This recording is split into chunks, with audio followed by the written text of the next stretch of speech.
Hello.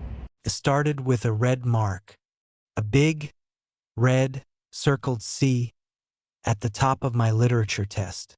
At first, I stared at it like it was someone else's paper. Surely this wasn't mine. I had studied all weekend, read the assigned chapters twice, and even highlighted every metaphor Miss Harper had emphasized in class. I wasn't the top student, but I never failed. Never.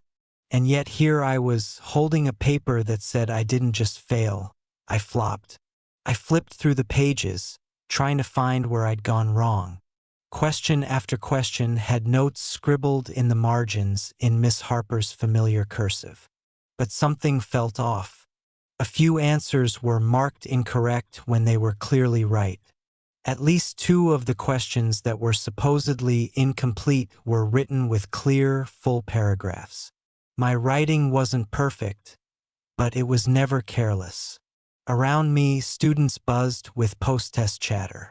Some celebrated, others groaned, but I just sat there at my desk, holding my paper, pulse picking up speed. Miss Harper stood at the front, collecting leftover tests and answering a few stragglers' questions. She wore her usual neat button-up blouse and skirt, hair in a low bun. At 43, she had a certain presence, firm but elegant. She wasn't warm, but she was always fair, or so I'd thought.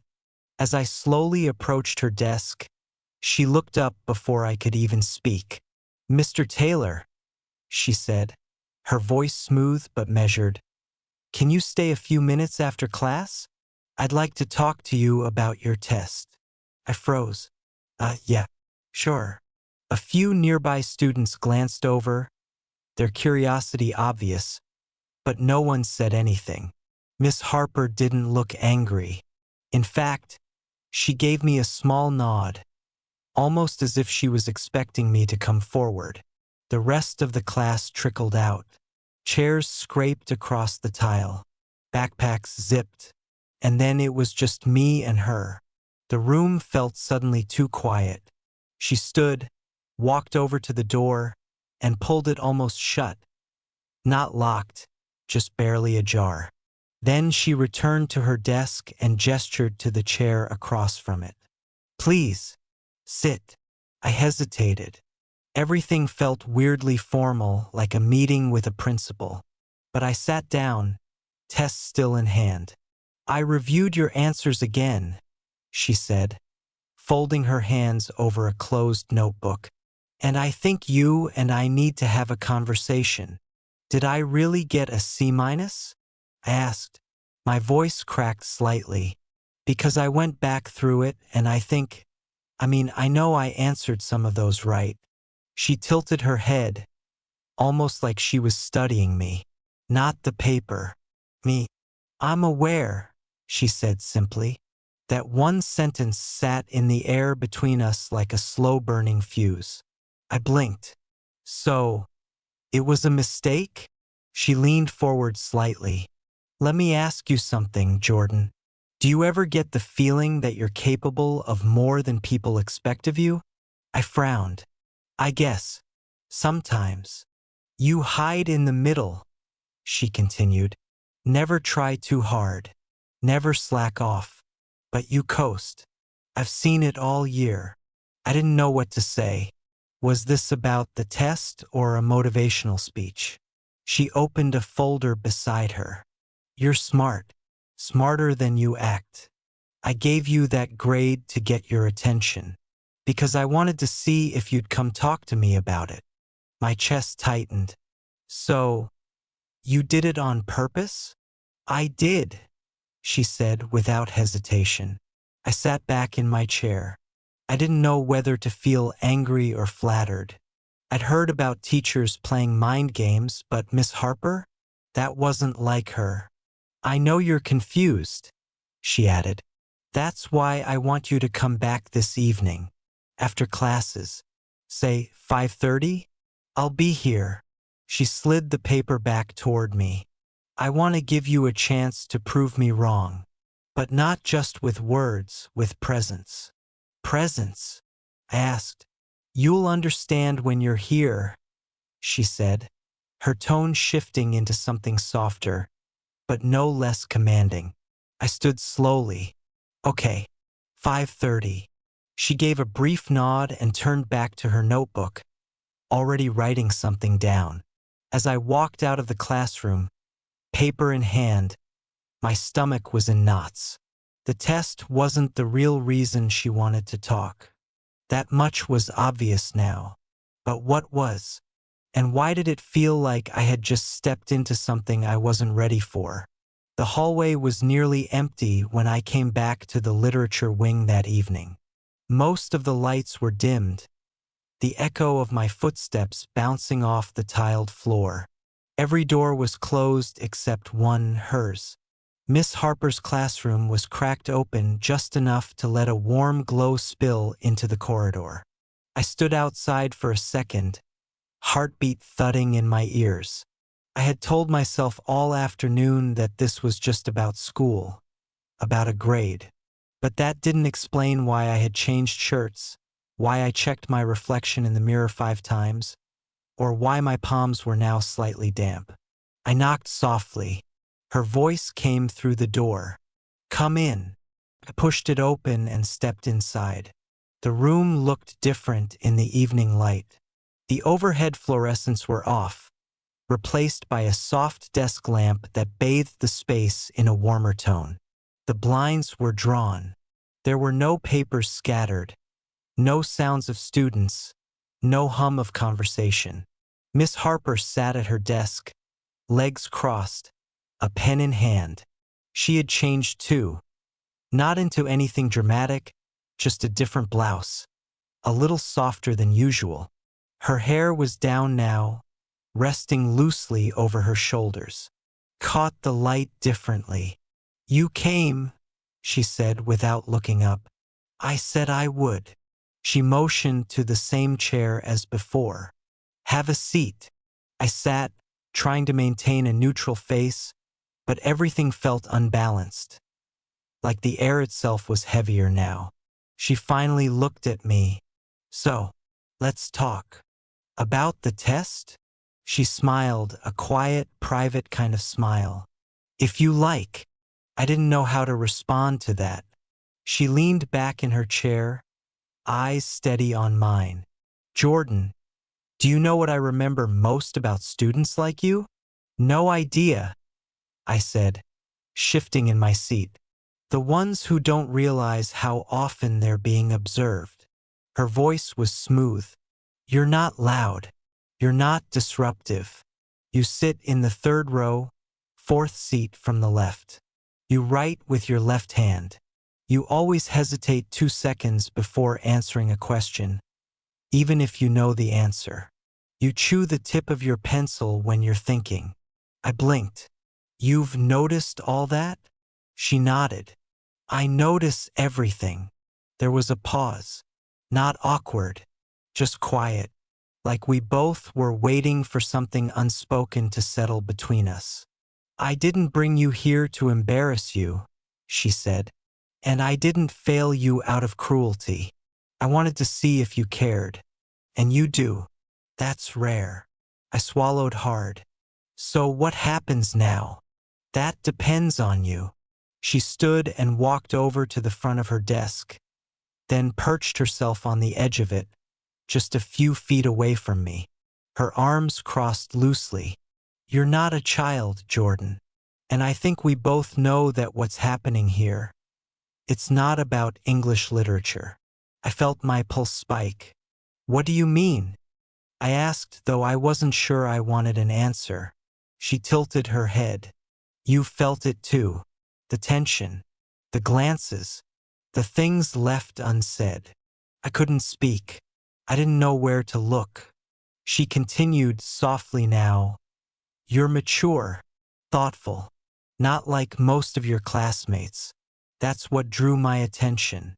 That's why we're here." My throat was dry. "And what are we supposed to do about it?" She stepped a little closer, standing directly in front of me now. Her voice dropped, almost a whisper. "That's the part one haven't decided yet." Everything felt still, the air, the room, my thoughts. She crouched slightly, eyes locking with mine. But first, I need to know, why did you really come back tonight? Was it just the grade? I shook my head before I could stop myself. No. Her gaze didn't leave mine. Then tell me why. I don't know. I guess I wanted to know why you did it. Why me? Why this? Miss Harper straightened up again and nodded slowly. Fair enough. She walked back to her desk and picked up a folder. I have your original test here. I'll fix the grade. But I'm going to ask you to come back again. When?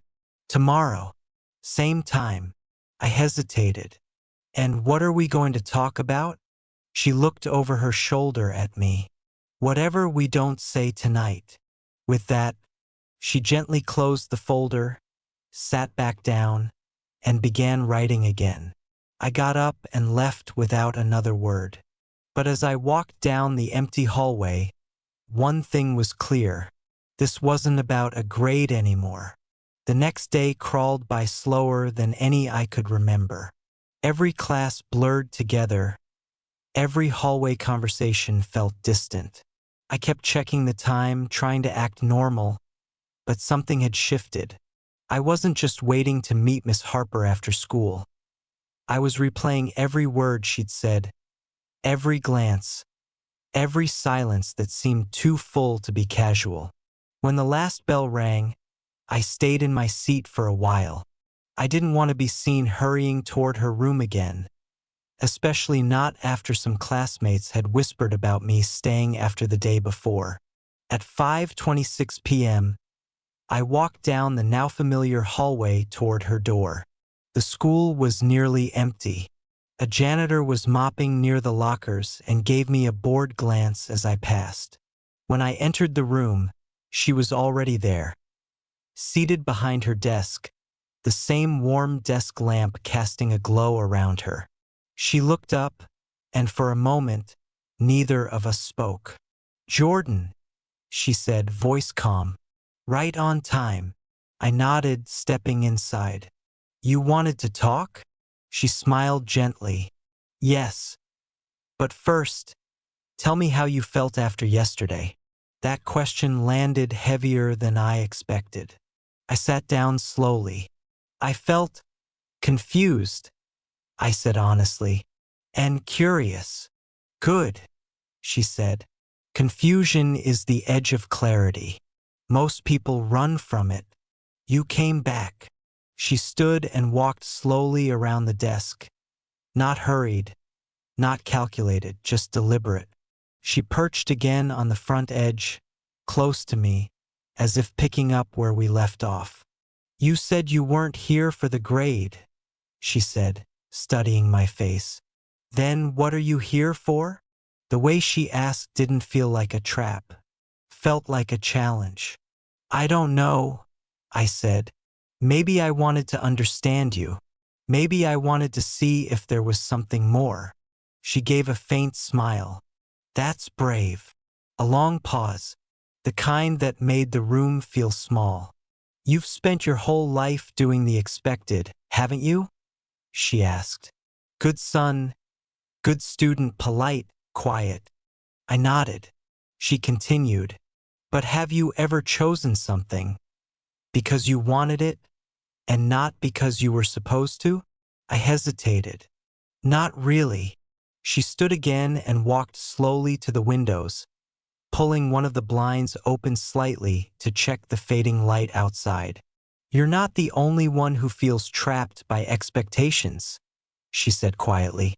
I looked at her, trying to understand what she meant. There was something in her tone. Not sadness, not regret exactly, but a quiet weight. She turned around. "People think I'm just the strict teacher, the one who grades hard and never jokes. But that's not all I am." I swallowed. "Then who are you?" She gave a slow, small laugh. "Someone who doesn't want to pretend anymore." She walked over to a shelf near the back wall, picked up 2 mugs, and returned to the desk. She handed me one. Tea, she said. It helps settle the nerves. I took it, noticing her fingers brush against mine for just a second.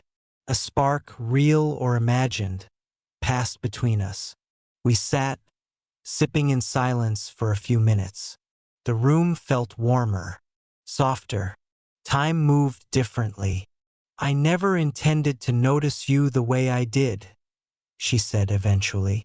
But you carry something most don't, restraint. And I think that's why I kept pushing. I wanted to see what you'd do when you were pushed beyond your usual lines. I still don't know where the line is, I said quietly. She nodded. Neither do I. But maybe that's the point. The silence that followed wasn't uncomfortable. Felt earned. I don't want to lead you into something you'll regret, she said after a while, eyes locked on mine. You're not, I replied. She stood, walked slowly toward the door, and gently turned the lock. Not with a click of finality, but with a quiet certainty. Then she turned back around and said, if you stay, you do so by choice, not because of school, not because of me, but because you want to. I stood up slowly, heart pounding. I want to. She didn't smile. She didn't need to. Her eyes said everything. That moment stretched, neither of us moving, both of us held by a decision that had already been made. The air inside that classroom had shifted completely. It no longer felt like a place for lessons and lectures. It felt like a threshold, one I was either about to step through or retreat from. Miss Harper stood by the locked door, her back straight, her expression unreadable. But her eyes, they told me she was just as unsure, just as suspended in that moment as I was. I didn't move at first, not because I was afraid, but because I understood the weight of what she had said. If I stayed, it had to be because I chose to. No excuses, no pretending. My voice, when it came, was quiet. I don't want this to be a mistake. She stepped a little closer, but left space between us. Neither do I. I met her eyes. So how do we make sure it isn't? She let out a soft breath. By being honest. Completely. No lies, no games. Not to ourselves and not to each other. Her tone was firm, but there was something vulnerable beneath it, like she was asking for a promise without saying the words. I don't want to be another secret you carry, I said. You're not, she answered immediately. But if this goes any further, it stays between us. Not because I'm ashamed, but because the world wouldn't understand. I know. Another pause. The silence between us wasn't heavy now. It was full of possibility. I took a slow step forward, then another, until we were face to face again. I could feel her breath. She didn't move. Then finally she spoke. Tell me what you want, Jordan. My throat was dry, but I said it anyway. I want to stay. Her eyes softened, just barely. Then stay. The next minutes blurred. There was no rush, no heat of impulse. Everything slowed down. She stepped past me, walked to the corner of the classroom where a stack of old books rested on a side table, and dimmed the lamp further. A deep amber hue filled the room. She sat down on the couch near the back wall, one I had never noticed before in the daylight. It was small, worn, probably brought in by her to make the space more comfortable during long grading nights. She looked over at me, a quiet invitation in her posture. I sat beside her, not too close, not too far. I always wondered, she said softly, if connection was possible when everything else said it shouldn't be. I looked at her. I think connection doesn't ask for permission. That made her smile. You're wise beyond your years. I just feel like I've been waiting to be seen for a long time. She turned toward me and her hand reached out, slowly, resting gently over mine. You are seen. We didn't speak for a while, just sat there, side by side, the room humming quietly with fluorescent buzz and the faint creak of the building settling for the night. When I finally stood to leave, she walked me to the door and unlocked it slowly. Before I stepped out, I turned back. So, what happens now? She smiled again, this time with a little mischief, a little warmth, and a lot of uncertainty. Now we see where honesty takes us. I nodded, then walked down the dark hallway, heart full of questions, but lighter than before. That night I didn't sleep much, but for the first time in a long while, I didn't mind. Bye bye.